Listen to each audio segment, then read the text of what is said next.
Hi, Wei. How are you? Hey, good. Hi, Nia.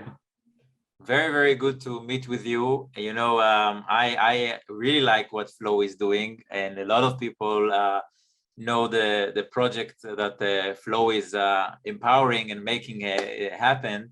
But before we start, maybe you can give us a little bit of a background about your role at Flow. Yeah. Hello, everyone. I'm currently leading the marketing and the community for the Flow ecosystem. Which means I'm overseeing a lot of content strategy, ecosystem growth around the world, but also more importantly, the community engagement growth for both developers and general community.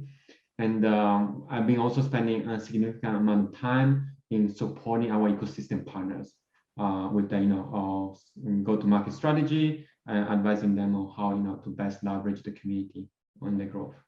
Amazing. And for people who don't know Flow, what is Flow and what projects are built on top of it? Yeah, sure. Actually, it's okay if I share screen while I'm presenting too. You can try. Nobody did it before you, but we can actually yeah, try. just because a picture is worth 1,000 words sometimes. Okay, so I let you share a screen right now in front of everybody right now live. Let me know if you can see it. Wow, yeah, we can see this, yeah. Well, you were asking like, what is going on with Flow and, some of the project building on it. There's no better way to show it. Wow.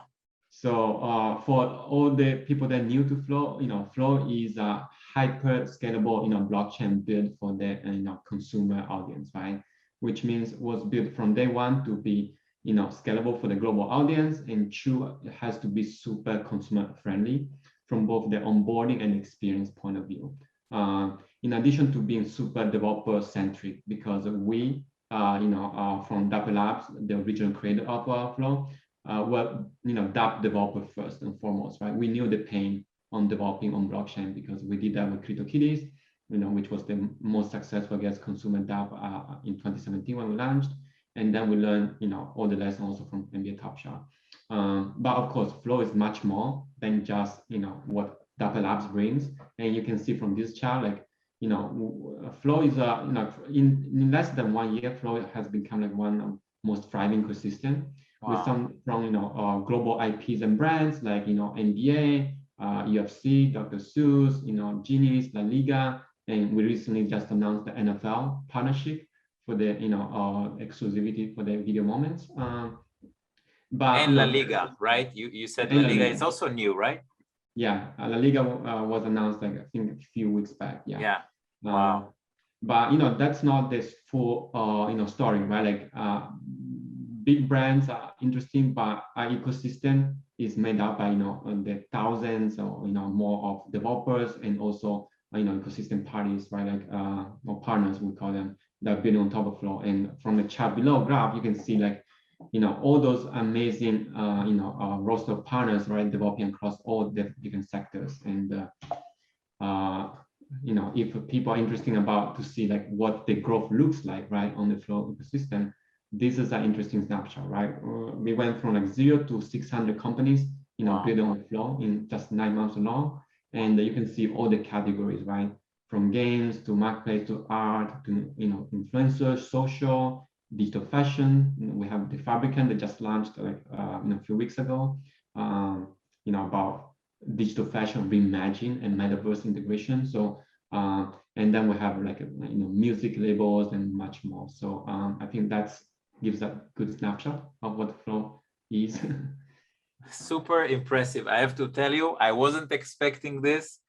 And I'm so happy that we are able right now to see an holistic view of the company and what is it empowering. And some of the people may know the NBA Top Shot, but the lessons from it are going through all over what you're showing us and the new initiatives. Wow, that's really impressive. So what makes a good mass adoption of a marketplace like this? What are the ingredients that needs to happen in order for the mass adoption that everybody will be able to chip in? Yeah, so that's a great question. And I think that this graph probably shows a hint of that in the sense, this graph shows like the number of wallet accounts on Flow compared, for example, to the DeFi summer that happened, last year, right, in June across Ethereum. And shows like a comparison between like how, like if we overlap the same time window, right, of when the DeFi summer started and when Flow launched, you can see like the exponential growth, right? Like of users and interest level on Flow. Not to say like, that's a one-on-one comparison, but just to show the momentum, given how young the Flow ecosystem is. But it's also important to show how like, everybody thinks like, NBA Top shows everything on Flow. But you can see from like the yellow part that the dapper wallet accounts is actually not that big a portion, or at least like the ecosystem outside of the dapper wallet is growing at the exponential pace, right? That is to go back to what mass adoption means.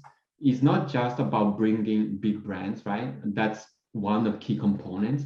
And big brands come to Flow because they trust, one, their fans are being taken care of, right? Like there's a smooth onboarding, there's like educational, but also like the right gradual complexity, right, in their journey. You're not just throwing them like, hey, make a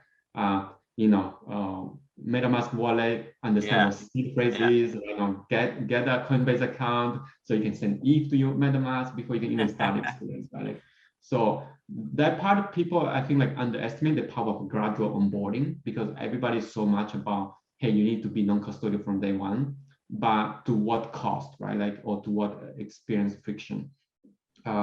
The second part is, brands don't, like big brands are just one component, right? We are seeing like the amazing thing, like especially for me, that I talk to so many ecosystem partners, especially with the go-to-market strategy, like the type of project that coming on board on Flow that have a consumer audience in mind from day one. Even for like project that are launching, for example, the Studio Exchange team that just launched the first PFP generative art on Flow, they are already thinking, okay, how can I make the experience one click, right? Like that's not just like they will allow the for example, crypto payment methods, or also accepting all variation of crypto, not just Flow, but they're also allowing like credit card onboarding, right?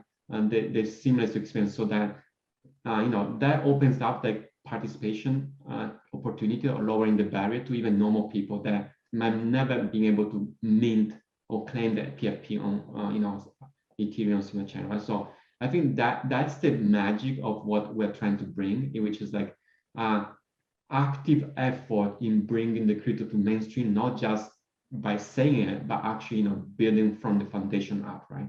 Yeah, and this leads to the stickiness that we're seeing with your products.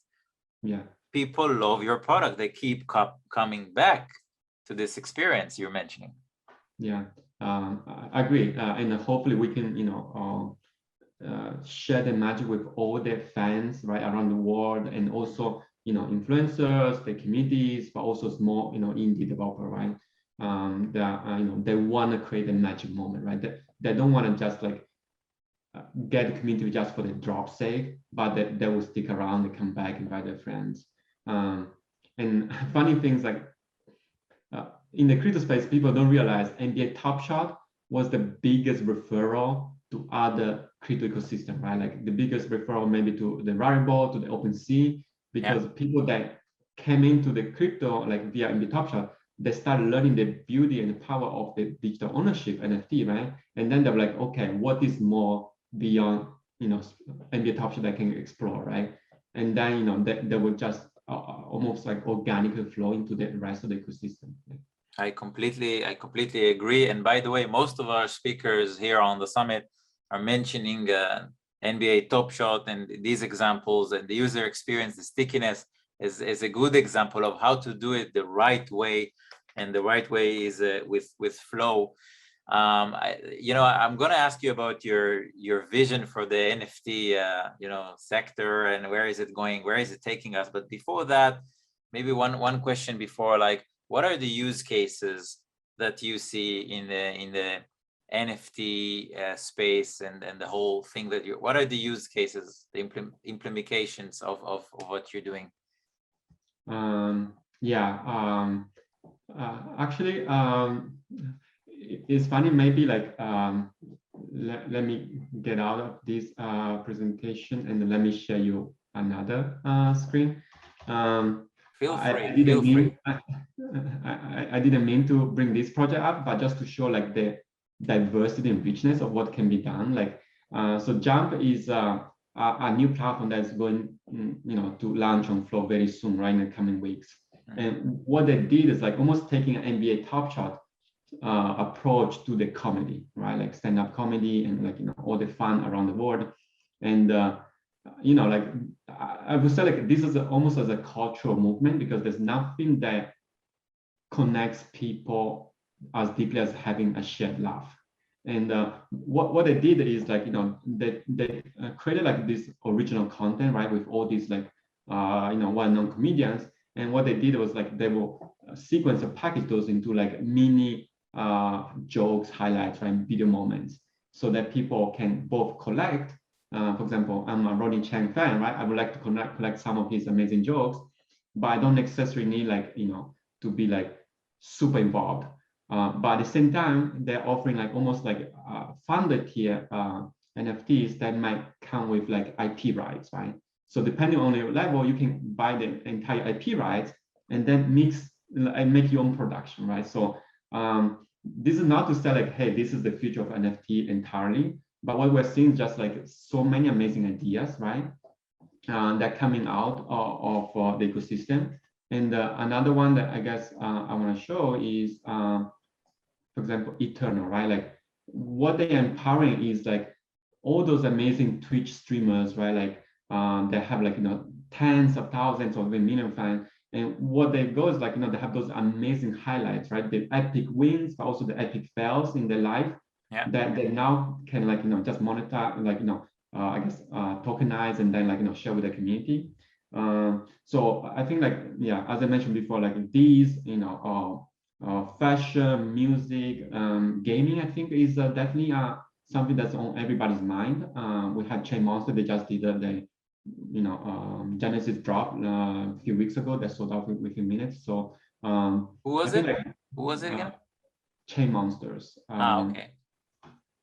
Um, I have all these tabs. Now I can try Wow, to. wow.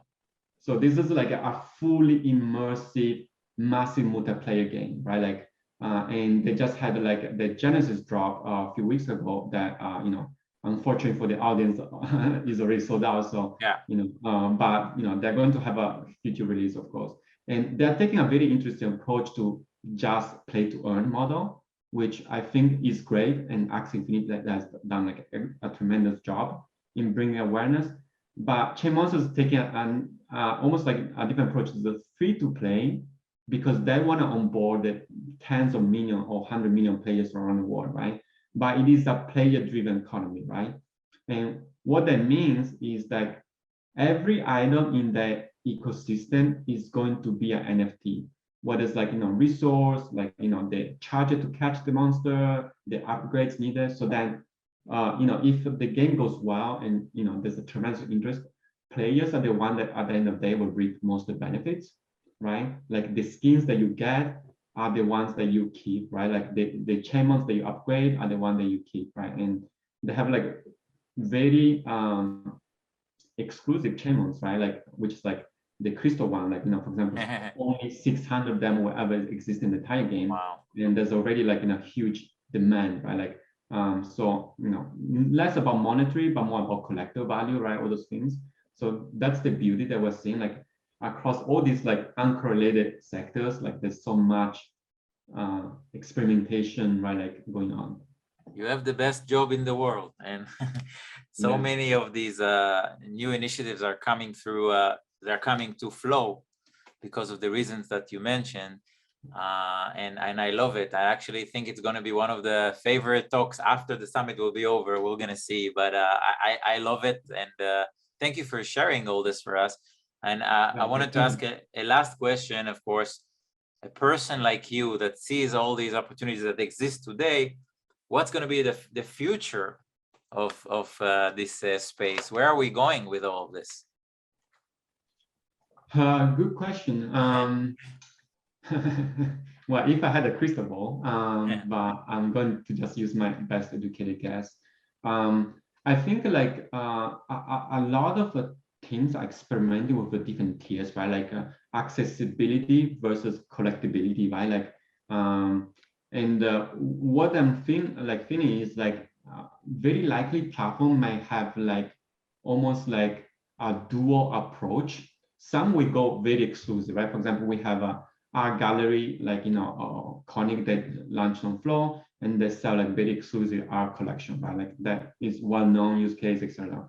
And they're like PFP that will be exclusive by default because of that strategy. But for a lot of those, let's say the Eternal, the Chemos, and the Jump that they have a huge, massive addressable audience.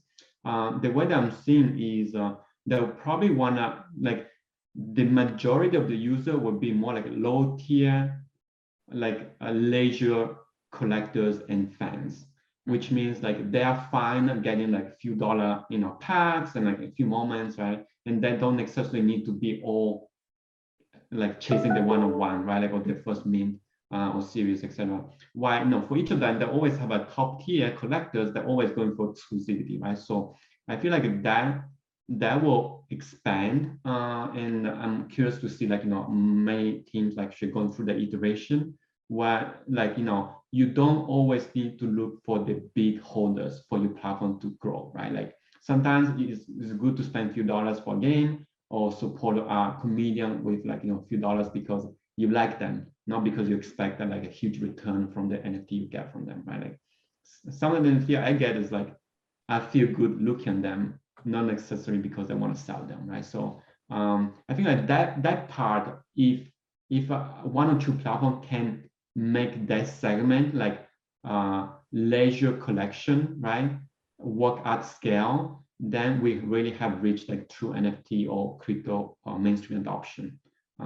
Because the top tier collector will always be there, right? Regardless of the mediums. Like, Yeah. Excellent. Really. Wow. I mean, we are the Coin Nation Summit. Our purpose of the summit is to connect between all these brands and people together to do business. So a lot of these, while you are talking right now, where we're talking, they're making these meetings, 15-minute meetings to do business, partnership, business development, marketing, people like you from the best brands around the world. And I'm very, very happy that you show them a glimpse of what's possible with Flow and everything that you are empowering, coming back to the first slide that you showed us. Super, super impressive. And how can people learn more? I guess the website, right? Yeah, people should go to I guess onflow.org as the best place to learn about the open world that Flow is powering, about the partners and some of the highlights and the ecosystem, right? Like, but also like the technical innovation behind that. Then of course I don't want to go deep. Yeah. But if you go there, feel free to follow us on Twitter. We are Flow Blockchain, and happy to talk to anyone that's interested. Yeah, please, if you have time, stay around. If not, other colleagues of yours. And I would love to make these introductions. Amazing. Thank you very, very much, Wei. Yeah, it was my pleasure, Nia. Great. One of the best sessions in the whole summit, if you ask me. Take care. Thank you. Bye.